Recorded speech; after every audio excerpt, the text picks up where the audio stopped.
Hi, everyone, and welcome to Who Threw the Curve, and this is the Robert Ruiz Rant. And today, we're going to be speaking on a humorous and sarcastic inquiry into the name game of the Son of God. Well, if it isn't another groundbreaking revelation from the scientific community, apparently, Jesus, the dude who's been central to Western civilization for 2 millennia, wasn't actually named Jesus. Oh, the humanity. Or should I say, the divinity.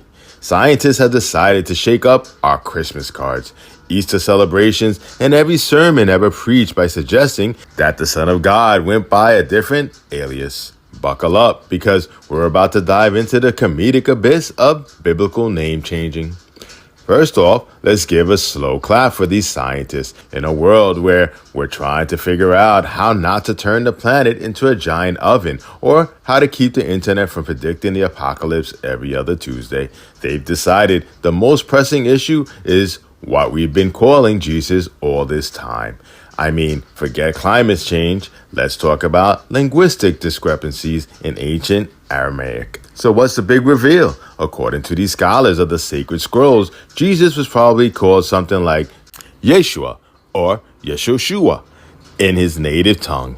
Now, I'm no Aramaic expert, but Yeshua sounds like the name of the tech startup or a new yoga pose, not the cornerstone of Christianity. But hey, who am I to argue with the science? If they can tell us what a dinosaur ate for breakfast 65 million years ago, surely they can rewrite the name on every church sign across the globe. Let's ponder the implications here. Every Jesus Saves bumper sticker. Time for a recall. The WWJD bracelets. Now they'll have to say WWYD. What would Yeshua do? And imagine the chaos and nativity scenes. Excuse me, that baby in the manger isn't Jesus. It's actually Yeshua. Can we update the label, please?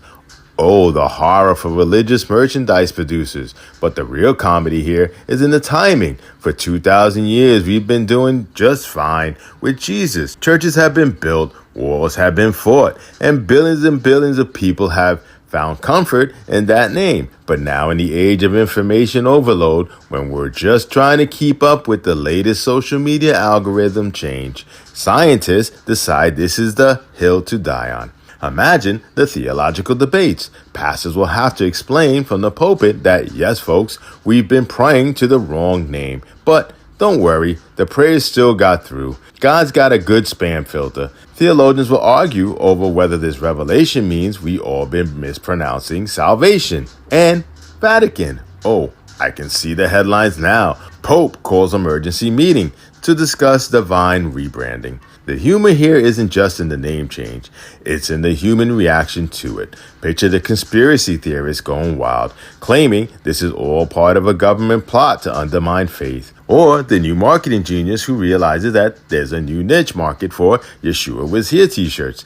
And let's not forget the poor Sunday school teachers who now have to explain to a room full of confused kids why Jesus is sudden Yeshua. In the end, this scientific revelation is like telling everyone at a surprise birthday party that they've been celebrating the wrong person's birthday. It's a bit late, a tad awkward, but also hilariously enlightening. Whether or not we decide to update our prayers, hymns, and holiday greetings, one thing is clear, we've been calling the Son of God by what was apparently his stage name for centuries. So here's to you, Yeshua, Jesus, or whatever you went by back then. Thanks for the laughs, the faith, and the endless debate material. And to the scientists who brought us this gem, I salute you, not for changing history, but for reminding us that even in the matters of faith, there's always room for a good chuckle. Thank you for listening to Who Threw the Curve. Don't forget to like us, share us, and subscribe. Thanks.